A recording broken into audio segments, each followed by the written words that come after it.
इधर हम देखते हैं रोजी को दो आदमी जबरन पकड़कर यांग की मॉम के पास ले जाते हैं। यहाँ पर रोजी यांग की मॉम को डायरेक्टली बोल देती है, आपको मुझसे जो भी कहना है आप वो मुझसे सीधे बोल सकती है, बातों को ना घुमाएं। तो यांग की मॉम सीधे 10 मिलियन का चेक निकालती है और कहती है मेरे बेटे से दूर रहो। तो रोजी कहती है ये 10 मिलियन आप वापस ले लीजिए। तो यांग की मॉम कहती है क्या तुम्हें ये कम लग रहे हैं, तुम बहुत ज्यादा लालच कर रही हो, तुम मेरे बेटे के लेवल की नहीं हो और मुझे अपने बेटे की शादी तुमसे नहीं करवानी है। तो रोजी कहती है आंटी मुझे अच्छे से पता है कि मैं और वो दोनों एक अलग अलग दुनिया से बिलोंग करते हैं और हम दोनों एक दूसरे के लिए ठीक नहीं है और आपको मुझे ये 10 मिलियन देने की कोई जरूरत नहीं है। और रोजी मन में सोचने लगती है कि वैसे भी मेरे पास अभी ज्यादा टाइम नहीं है और ये पैसे तो मेरे डैड ही ले लेंगे। और इधर यांग की मॉम उसे बार बार कहती है कि ये बहुत बड़ी अमाउंट है तो तुम इसे ले सकती हो, इसमें तुम्हारा बहुत फायदा है। रोजी फिर भी उसे लेने से मना कर देती है। यांग की मॉम बहुत खुश हो जाती है। अब वो रोजी से कहती है क्या तुम्हें पता है कि यांग ऐसे टाइप कर रही है, उसे किसी से भी प्यार करना नहीं आता है। तो रोजी कहती है क्या इसके पीछे कोई रीजन है और हमें उसके पास के बारे में बताया जाता है। कुछ सालों पहले यांग अपने घर जाता है और वो देखता है कि उसके डैड अपने मिस्ट्रेस के साथ लड़ रहे होते हैं और उसके डैड ने उसके मॉम को चीट किया होता है। यांग के पिता उसे देखकर बोलते हैं कि मैं तुम्हें एक सबक देना चाहता हूँ कि ये लड़कियां कभी अच्छी नहीं होती है, इनसे दूर रहना, ये चीटर होती है। फिर उसके डैड ये बोलते हुए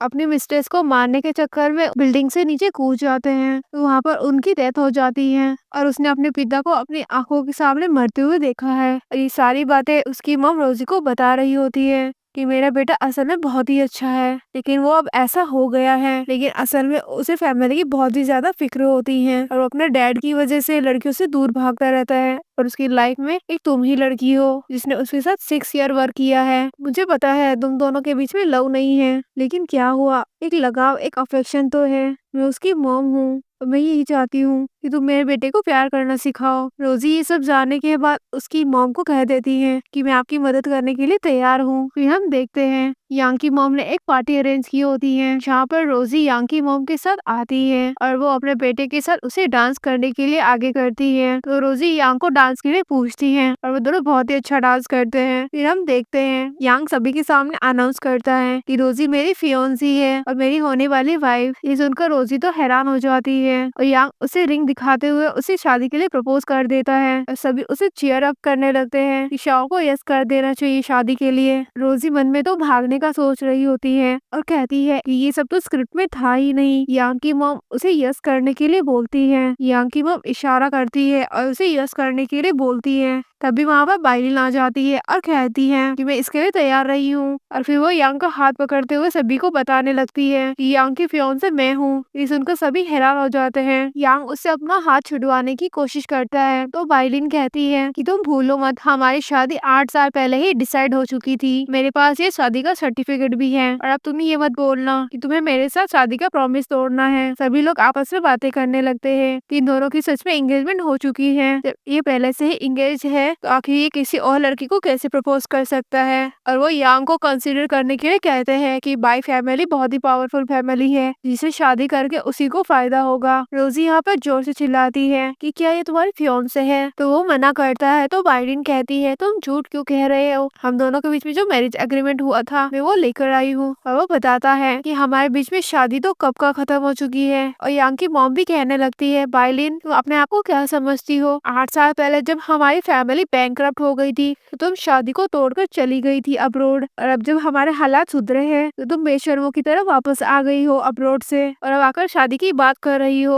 और तभी रोजी कहने लगती है पहले मेरी बात को क्लियर करो, क्या सच में तुम दोनों की एंगेजमेंट हुई थी। तो यांग और उसकी मॉम दोनों यस करते हैं। तो रोजी कहती है अभी तक तुम दोनों की सगाई टूटी नहीं है। फिर उस पर चिल्लाने लगती है कि जब तुम दोनों की पहले से ही सगाई हो रखी है तो तुमने मुझे प्रपोज क्यों किया, तुमने मुझे क्या समझ रखा है। यांग बोलता है पहले मेरी पूरी बात तो सुन लो। तो रोजी कहती है चुप हो जाओ और वो उसे रिंग निकाल कर देती है और कहती है पहले अपनी चीजें हैंडल करो और फिर मेरे पास आना। और रोजी वहाँ पर गुस्से से चली जाती है। यांग भी उसके पीछे जाने लगता है लेकिन बाइलिन उसे रोकने की कोशिश करती है पर वो उसकी बात नहीं सुनता है और वहाँ से चला जाता है रोजी के पीछे। फिर हम देखते हैं रोजी यहाँ पर रोते हुए जाने लगती है और यांग की मॉम को कॉल करके कहती है अब मैं आपकी कोई हेल्प नहीं कर सकती हूँ, आप ये सब देख लीजिए, आप किसी और को इस काम पर रख लीजिए। और वो सोचती है ये अच्छा ही हुआ, अब मुझे उसे झूठ बोलने की कोई जरूरत नहीं है क्योंकि हम दोनों अलग दुनिया से बिलोंग करते हैं। तभी वहाँ पर यांग उसके पीछे आ जाता है रोजी को रोकने के लिए, लेकिन रोजी उसे धक्का दे देती है और वो स्विमिंग पूल में जाके गिर जाता है और वो वहाँ से चली जाती है, पीछे मुड़कर भी नहीं देखती। और हम देखते हैं रोजी रोते हुए जा रही होती है और यांग के बहुत सारे कॉल आ रहे होते हैं और उसका एक भी कॉल पिक नहीं करती। फिर अगले दिन हम देखते हैं रोजी कंपनी जाने के लिए निकल रही होती है, तभी उसे बाइलिन मिलने आती है और वो उसे अपने साथ बात करने के लिए लेकर आती है और कहती है कि अब तुम्हें पता चल गया होगा मेरी और यांग की एंगेजमेंट हो रखी है। तो रोजी कहती है मैं जानती हूँ मेरा इन सब से कोई फायदा नहीं है और मेरा इन सब से कुछ भी लेना देना नहीं है, तो मैं जा रही हूँ। रोजी जब यहाँ से जाने लगती है तो बाइलिन उसे कहती है तुम्हें क्या लगता है वो तुम्हें पसंद करता है? बिल्कुल भी नहीं, ये सोचना भी मत, तुम बस मेरी सब्स्टिट्यूट हो। ये सुनकर रोजी हैरान हो जाती है। वो उसे बताने लगती है कि मैं और यांग चाइल्डहुड स्वीटहार्ट है, हम दोनों की एंगेजमेंट बचपन में ही हो गई थी, लेकिन 8 साल पहले इसकी फैमिली बैंकरप्ट हो गई थी और मेरे मॉम डैड मेरी बहुत ज्यादा फिक्र कर रहे थे, इसलिए उन्होंने मुझे अब्रॉड भेज दिया। और मैं जानती हूँ मेरी वजह से यांग बहुत ही अकेला हो गया था, उससे सब कुछ अकेले फेस करना पड़ा था और इसमें तो मेरी भी गलती है। और वो गुस्सा होकर अपने लिए एक सब्स्टिट्यूट रख लिया और मैं उसे कुछ नहीं बोल सकती। रोजी को तो उसकी किसी भी बात पर बिलीव नहीं होता और वो कहती है कि तुम ये अपनी झूठी स्टोरी मेरे सामने बोलना बंद करो। तो बाइलिन उसे समझाने लगती है कि मैं और यांग एक दूसरे के लिए परफेक्ट मैच है, हम एक ही जगह से बिलोंग करते हैं, तो मेरे कंपैरिजन में कुछ भी नहीं हो। तो रोजी कहती है कि अगर तुम यांग को पसंद करती हो तो तुम उसके पीछे जाओ, मेरी बेइज्जती क्यों कर रही हो, और मुझे ये सब सुनने में कोई इंटरेस्ट नहीं है। तो बाइलिन उसे कहती है मैं बस तुम्हें याद दिला रही हूँ कि तुम मेरे यांग को सेड्यूस करना बंद कर दो। देखो उसने तुम्हें सभी के सामने प्रपोज किया तो क्या हो गया, लेकिन आखिरकार उसकी मंगेतर तो मैं ही हूँ और एक ना एक दिन उसे घूम फिर के मेरे पास ही आना है और उसकी शादी मेरे साथ ही होगी। तभी रोजी के पास कॉल आने लगती है तो बाइलिन कहती है उसका कॉल है ना, उठाओ और बताओ कि तुम मेरे साथ हो, उससे भी तो पता चलना चाहिए कि उसकी वाइफ और मिस्ट्रेस दोनों साथ में हैं। तभी वहाँ पर हम देखते हैं यांग के फ्रेंड को उन दोनों की फोटो क्लिक करके यांग को सेंड कर देता है, फिर वो तुरंत ही वहाँ पर टपक जाता है। रोजी उसे देखकर वहाँ से जाने लगती है तो वो जल्दी से रोजी को रोकने लगता है और कहता है पहले मेरी पूरी बात तो सुन लो, मेरी सगाई इसके साथ हुई थी लेकिन वो सगाई नाम की थी। रोजी को अब यहाँ पर बाइलिन की बातों पर विश्वास हो जाता है, इसलिए वो गुस्सा करके वहाँ से चली जाती है। फिर हम देखते हैं वो रात में यांग को याद करते हुए रो रही होती है और वो अगली सुबह अपने आप को समझाने लगती है कि इन फालतू चीजों में टाइम वेस्ट करने से कुछ भी नहीं पड़ा है, अभी तो तुम्हें बहुत सारी विशेष अपनी पूरी करनी है। और फिर रोजी अपनी कंपनी में होते हैं, जैसे ही यांग वहाँ पर आता है तो वो बहुत ही गुस्से में ऑफिस में चला जाता है और फिर वहाँ पर बाइलिन यांग से मिलने के लिए आती है तो रोजी उसे रोकने लगती है कि तुम बिना अपॉइंटमेंट के अंदर नहीं जा सकती। तो बाइलिन कहती है मैं उसकी फियांसे हूँ और मैं जाकर ही रहूंगी। तभी वहाँ पर यांग बाहर आता है तो बाइलिन से कहता है कि तुम ऑफिस में आ जाओ और रोजी को वो अपने लिए कॉफी बनाकर लाने के लिए कहता है। ये सुनकर तो रोजी अपसेट हो जाती है और हम देखते हैं यांग यहाँ बाइलिन से कहता है मैंने तुम्हें अंदर इसलिए बुलाया ताकि मैं तुम्हें सारी बातें क्लियर कर सकूं, हमारी शादी पहले ही टूट गई है। तो बाइलिन उसे धमकाने लगती है कि अगर हम दोनों के बीच में शादी टूटी तो हम दोनों की कंपनियों के बीच में जो बिजनेस डील है वो भी कैंसिल हो जाएगी और तुम्हारी कंपनी को बहुत बड़ा घाटा हो जाएगा और सभी शेयर होल्डर इस बात के लिए नहीं मानेंगे क्योंकि उनका भी तो लॉस होगा ना। चलो तुम मेरे साथ एक डील करो, तुम इस शादी को सिर्फ 1 महीने के लिए रखो, जब हम लोगों का बिजनेस कॉन्ट्रैक्ट खत्म हो जाएगा तो तुम ये बिजनेस मैरिज भी खत्म कर देना, जिससे तुम्हारा भी नुकसान नहीं होगा। इस चीज के लिए यांग मान जाता है और वो उससे डील कर लेता है। और हम देखते हैं रोजी कॉफी लेकर आ रही होती है तो बाइलिन जानबूझकर यांग के क्लोज होने की कोशिश करती है, इससे रोजी को देखकर बहुत ज्यादा शौक लगता है, वो गुस्से में वहाँ से चली जाती है और वो नकचड़ी बाइलिन रोजी के पास आती है और उससे कहती है अगली बार हम दोनों को थोड़ा प्राइवेसी दे दिया करो, यांग और मेरे बीच में सब कुछ ठीक हो चुका है। तो हम दोनों को थोड़ा टाइम चाहिए क्लोज होने के लिए। और ये बोलकर बाइलिन वहाँ से चली जाती है। यांग रोजी को एक्सप्लेन करने की कोशिश करता है तो वो उस पर गुस्सा करती है और चिल्लाती है कि देखो ये तुम्हारी पर्सनल लाइफ है, तुम मुझे इसके बारे में कुछ भी मत बताओ, मुझे कुछ भी फर्क नहीं पड़ता है। तो यांग कहता है वो जानबूझकर नाटक कर रही थी ताकि हम दोनों के बीच में गलतफहमियां हो जाए, तुम मुझे गलत मत समझो। तो रोजी बताती है कि पहली बात तो ये कि तुम दोनों के बीच में जो भी होता हो तुम मुझे मत बताओ, और दूसरा ये कि काम का टाइम है तो इसमें हम पर्सनल बातें डिस्कस ना करो तो ही अच्छा होगा। वो बोलता है ठीक है, ये काम का टाइम है ना, तो फिर ठीक है, तो मेरे साथ अब काम करने चलो और मॉल का इंस्पेक्शन करना है और साथ में मेरी मॉम का बर्थडे गिफ्ट चूज करने में मेरी मदद करनी है। रोजी कहती है तुम्हारी मॉम का बर्थडे तो 3 महीने बाद है ना। वो कहता है तुम्हें मेरे साथ चलना है, ये तुम्हारा काम का हिस्सा है एज ए सेक्रेटरी। रोजी को ये मानना ही पड़ता है। फिर वो रोजी को एक ज्वेलरी शॉप में लेके जाता है और कहता है कि देखो ये नेकलेस कितना अच्छा है, तुम ट्राई करना चाहोगी। यहाँ पे जो सेल्स गर्ल होती है वो वायलिन की साइड होती है और कहने लगती है कि लगता है आप मिस वायलिन को बहुत पसंद करते हो, आप उनके लिए ही तो ये नेकलेस ले रहे हो। ये सुनकर वो बहुत गुस्सा होता है और कहता है कि अभी के अभी मेरे सामने से निकल जाओ और तुम्हें यहाँ पर जॉब करने की कोई जरूरत नहीं है। फिर यांग उससे कहता है क्या तुम ये नेकलेस पहनना पसंद करोगी। तो रोजी उसके लिए मना कर देती है और बोलती है मैं बस आपकी एक सेक्रेटरी हूँ और इतनी ज्यादा महंगी ज्वेलरी में अफोर्ड नहीं कर सकती। वो कहता है मैं ऐसा क्या करूँ कि तुम मेरी फीलिंग्स को समझ सको, मैं तुम्हें सच में पसंद करता हूँ। इतने में यहाँ पर वो चुड़ैल वायलिन टपक जाती है और डायमंड नेकलेस देखकर कहती है अरे वाह मेरे लिए ये बहुत अच्छा है, मुझे बहुत पसंद आया, ये तुम मेरे लिए ले रहे हो ना। तो यंग इसके लिए मना कर देता है कि आखिरकार मैं तुम्हारे लिए क्यों नेकलेस लेने लगा। ये सुनकर रोजी हैरान हो जाती है कि आखिरकार ये इसे ऐसे क्यों बोल रहा है। तो वायलिन कहती है कम से कम लोगों के बीच में तो मेरी बेइज्जती मत किया करो, और वो वहाँ से चला जाता है। वायलिन रोजी के पास बैठकर उसे बुली करने लगती है और उसे बोलती है कितनी ज्यादा बेशरम लड़की हो, मैंने तुम्हें पहले भी बोला था मेरे पति से दूर रहना, तुम उसे सेड्यूस कर रही हो। तो रोजी भी उसे कह देती है मैंने ऐसा कुछ भी नहीं किया है, आखिरकार तुम मुझसे चाहती क्या हो। वायलिन उसे कहती है तुम मेरे यांग को छोड़कर यहाँ से चली क्यों नहीं जाती, मैं तो चाहती हूँ तुम इस शहर से ही दूर चली जाओ। और तभी वहाँ पर यांग वापस आ जाता है और उसे देखकर गुस्सा हो जाता है और रोजी का हाथ पकड़कर उसे ले जाने लगता है। इतने में वहाँ पर बहुत सारे रिपोर्टर्स आ जाते हैं और वायलिन जल्दी से आकर यांग का हाथ पकड़ लेती है और रिपोर्टर्स पूछने लगते हैं ये लगता है कि आप मिस वायलिन के लिए रिंग लेने आए हैं। तो यहाँ पर वायलिन भी रिंग दिखाने लगती है और कहती है कि हाँ हम रिंग पसंद करने आए थे। वायलिन सब कुछ अपने प्लान के अकॉर्डिंग कर रही होती है। सारे रिपोर्टर्स उन दोनों की शादी के बारे में बातें करने लगते हैं। रोजी को ये देखकर बहुत ही ज्यादा दुख होता है और वो यहाँ से चली जाती है। यांग देखता है कि यहाँ पर रोजी नहीं है, इधर ये वायलिन यांग को छोड़ नहीं रही होती है। फिर भी यांग कैसे भी करके उन रिपोर्टर्स का पीछा छुड़वा कर वहाँ से चला जाता है और हम देखते हैं कि रोजी कहीं जा रही होती है। तभी उसके पास एक कॉल आता है और वो पूछता है तुम कहाँ पर हो। तो वो कहती है कि मेरी ऑफिस की तो छुट्टी है तो तुम्हें इससे कोई लेना देना नहीं है, और कॉल कट कर देती है। फिर हम देखते हैं अगले दिन जब वो कंपनी में होती है, यहाँ पर दो एम्प्लॉयज आपस में बातें कर रही होती है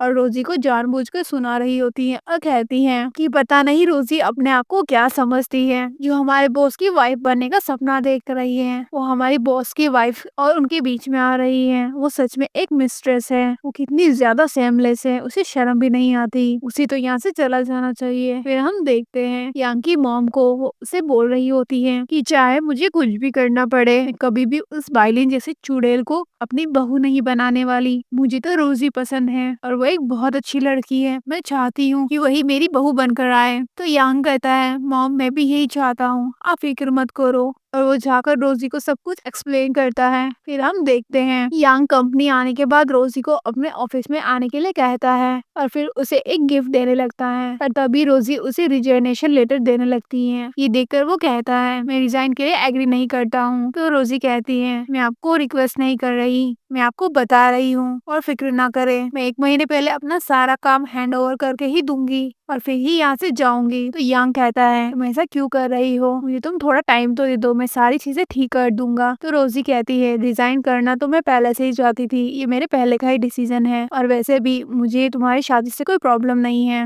और मुझे तुमसे बस दूर रहना है। यांग कहता है कि मैं वायलिन से शादी नहीं करने वाला हूँ, बस उसकी फैमिली और मेरी फैमिली के बीच में एक बिजनेस कॉन्ट्रैक्ट साइन हुआ है, मैं बस उसी कॉन्ट्रैक्ट का खत्म होने का इंतजार कर रहा हूँ, और कॉन्ट्रैक्ट खत्म होने के बाद मैं उससे अपनी शादी भी तोड़ दूंगा। तो रोजी कहती है ये सारे बहाने बंद कर दो, मुझे इन सब से कुछ भी लेना देना नहीं है, तुम बस इस पे साइन कर दो और मुझे अपने आप से दूर जाने दो। और हाँ, अगर तुम्हें अपनी चाइल्डहुड स्वीट हार्ट की कोई सब्स्टिट्यूट चाहिए तो मेरे अलावा किसी और को भी देख लेना, क्योंकि मैं तो उसकी जगह नहीं लेने वाली। तो यांग कहता है तुम ये सब क्या बकवास कर रही हो, मैं तुम्हें क्लियर कर दूंगा। तो रोजी उसे बताने लगती है कि बाइली ने उसे सब बता दिया है कि तुम दोनों बचपन से साथ में हो, तुम दोनों चाइल्डहुड स्वीटहार्ट हो और तुम दोनों की शादी बचपन में ही तय हुई थी। और फिर तुम दोनों जब बचपन में अलग हो गए थे तो तुम उसे बहुत मिस करते थे और उसकी याद में तुमने मुझे सब्स्टिट्यूट बना लिया। और रोजी ये सारी बातें कहती है तो यांग कहता है तुम ये सब क्या बकवास कर रही हो, मैं तुम्हें क्लियर कर दूंगा। तो रोजी उसे बताने लगती है कि बाइली ने उसे सब बता दिया है कि तुम दोनों बचपन से साथ में हो, तुम दोनों चाइल्डहुड स्वीटहार्ट हो और तुम दोनों की शादी बचपन में ही तय हुई थी। और फिर तुम दोनों जब बचपन में अलग हो गए थे तो तुम उसे बहुत मिस करते थे और उसकी याद में तुमने मुझे सब्स्टिट्यूट बना लिया। और रोजी ये सारी बातें कहती है तो यांग कहता है कि ये सब कुछ झूठ है, ये बकवास किसने बताई तुम्हें, तुम मुझे एक बार उसका नाम बताओ, मैं उसे छोड़ने नहीं वाला, मैं उसके ऊपर केस करूंगा,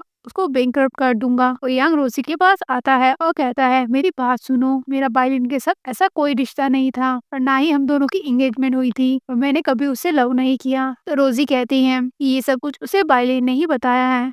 तो वो कहता है कि रुको, कि मैं अभी उसके साथ अपनी शादी तोड़ कर आऊंगा। और फिर यांग रोजी को लेकर अपने साथ बाइलिन के घर जाता है और उस पर चिल्लाता है कि तुम ये गंदी हरकतें करना बंद कर दो, मैंने तुम्हें पहले भी कहा था कि हम दोनों के बीच में ऐसा कुछ भी नहीं होने वाला, फिर भी तुमने मेरी बात नहीं मानी। इधर बाइलिन के डैड उस पर गुस्सा करते हैं कि तुम मेरी बेटी से किस तरह से बात कर रहे हो। तो यांग कहता है कि मैं अच्छे से जानता हूँ। तो यांग कहता है नहीं, यहाँ पर बाइलिन से बात कर रहा हूँ और मैं शादी कैंसिल करने के लिए आया हूँ। तो बाइलिन के डैड उस पर चिल्लाते हैं क्या तुमने हमारे फैमिली को मजाक समझा हुआ है। तो वो कहता है ये शादी तो 8 साल पहले ही टूट गई थी जब हमारी फैमिली बैंकरप्ट हुई थी और आप लोगों ने हमारी मदद करने की बजाय हमारा हाथ छोड़ दिया। और ये सुनकर रोजी को शौक लगता है कि ये मेरे लिए अपनी शादी तोड़ रहा है। यांग बाइलिन के डैड से कह देता है कि मैं अब आपकी कंपनी के साथ सारे कॉन्ट्रैक्ट खत्म करता हूँ। ये सुनकर बाइलिन और उसके डैड कहने लगते हैं क्या तुम बेवकूफ हो, तुम ऐसा करोगे तो सारा कॉन्ट्रैक्ट के रूल के हिसाब से तुम्हारी फैमिली को इस नुकसान का पैसा भरना होगा। यांग भी बोल देता है मेरे पास इतने पैसे हैं, मैं भर दूंगा। तो रोजी कहने लगती है मेरे लिए ये सब करने की कोई जरूरत नहीं है। तो यांग कहता है तुम फिक्र मत करो। तभी बाइलिन रोजी पर चिल्लाने लगती है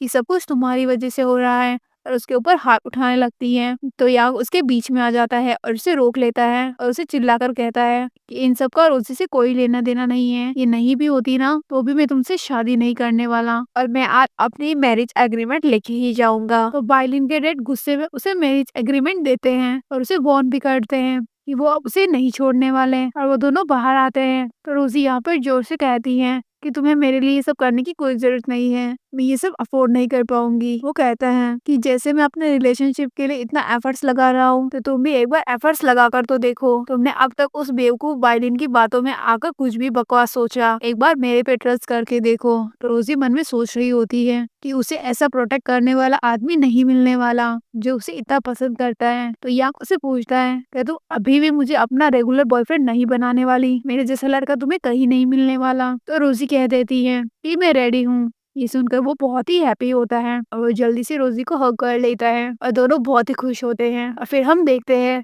वो बाइलिन की फैमिली को पैसा भरने के लिए अपनी कंपनी के सारे एसेट वगैरह बेचने लगते हैं। तो रोजी को ये सब देखकर बहुत बुरा लग रहा होता है। तो यांग कहता है कि सोचो अगर मैं फ्यूचर में गरीब हो गया तो क्या तुम मेरे साथ रहोगी। तो वो यस करती हैं और वो याद करने लगती हैं कि कैसे यांग ने उसे प्रपोज किया और उसे इतना सपोर्ट किया और उसे प्यार दिखाया। और फिर वो उसे कहती है कि वो उसे पसंद करती है इसलिए नहीं कि तुम एक सीईओ हो, क्योंकि तुम हो इसलिए। और फिर वो दोनों एक दूसरे को किस करने लगते हैं। फिर हम देखते हैं दोनों साथ मिलकर बाइलिन की फैमिली और सभी शेयर होल्डर के यहाँ मीटिंग होती है। बाइलिन और उसके डैड ने सभी शेयर होल्डर को अपनी ओर कर लिया होता है ताकि वो यांग की कंपनी को लॉस करवा सके। यांग के पास पहले से ही बाइलिन की डेट के खिलाफ फ्रॉड की सारी इन्फॉर्मेशन होती है और वो सभी को प्रूफ दिखा देता है। तभी बाइलिन के डेट को पुलिस अरेस्ट करके वहाँ से ले जाती है और सभी शेयर होल्डर चुपचाप से यांग की ओर हो जाते हैं। फिर हम देखते हैं यांग फिर से रोजी को शादी के लिए प्रपोज करता है। तो वो कहती है कि इतनी क्या जल्दी जाती है कि हमने अभी तो एक दूसरे को अच्छे से डेट भी करना नहीं शुरू किया। तो वो कहता है कि मैं तुम्हारे लिए सीरियस हूँ। रोजी सोच में पड़ जाती है। तभी यांग की मॉम उसे साइड में लेकर आती है और उसे 10 मिलियन देने लगती है। तुमने मेरे बेटे को प्यार करना सिखा दिया, जिससे हम दोनों के बीच में डील हुई थी।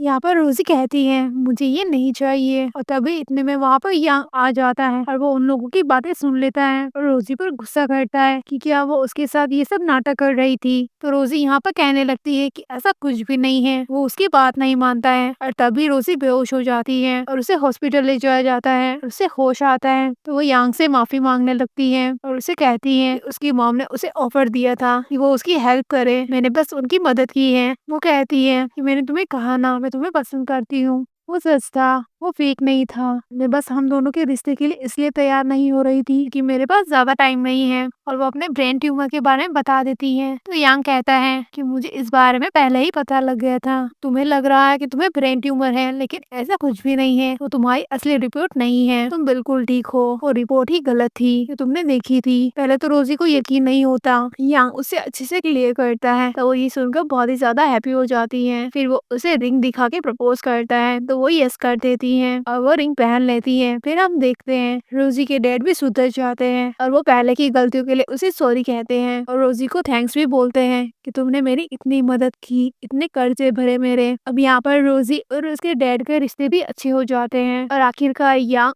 और रोजी की ग्रैंड वेडिंग होती है। हमारे ड्रामा की यहाँ पर हैप्पी एंडिंग हो जाती है। तो दोस्तों, आपको हमारा ड्रामा कैसा लगा हमें कमेंट में बताएं, और अगले वीडियो में आपको कैसा ड्रामा चाहिए वो भी कमेंट जरूर करें। और इसी के साथ अलविदा दोस्तों।